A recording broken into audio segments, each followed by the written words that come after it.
sabe física, tá? Eu quero que você entenda que muitas pessoas que passam por rios, tá? No sentido espiritual e original da palavra, muitas pessoas passam pelos rios e muitos deles tiram a própria vida. Muitos deles perdem a vontade de viver por causa de uma frustração tão terrível que o inimigo toma conta dos seus sentidos, das suas vontades e desejos e agora ele não tem mais vontade própria. Agora ele não tem mais atitude, mas agora ele deixa e ele fala, vou me entregar. E quando ele se entrega a esses rios se desaguam em outras águas e o leva à morte. Tá?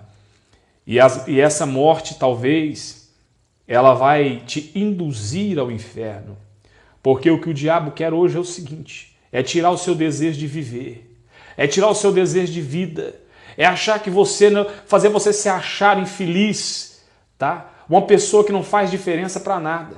Mas eu quero te dizer, você faz a diferença. Você é uma pessoa especial para Deus. Deus ele não criou ninguém sem propósito. Todos nós temos propósitos e o nosso propósito ele precisa ser encontrado.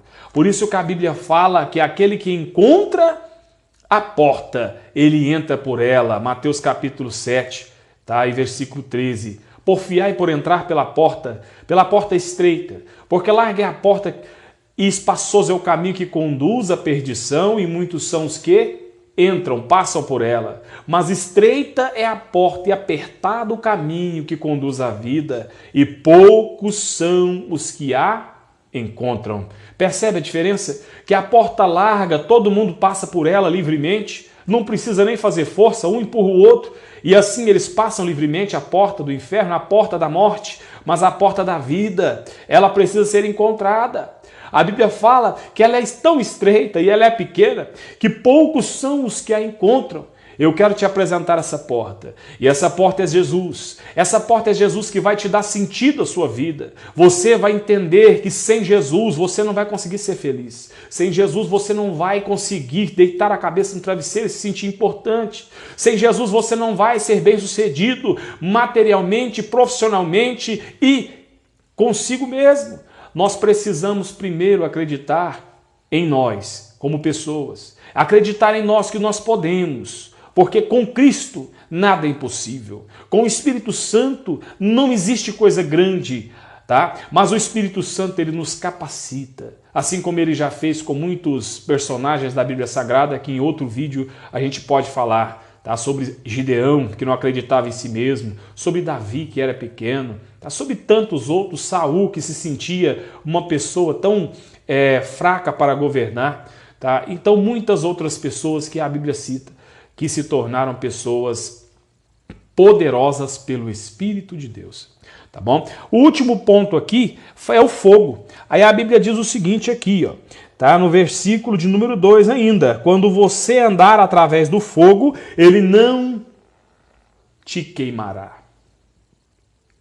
O fogo, ele fala do sentido de algo que consome. Fogo é aquilo que consome, é aquilo que destrói, né? Então, o fogo ele começa primeiro ardendo, queimando, destruindo, deteriorando e depois ele destrói completamente.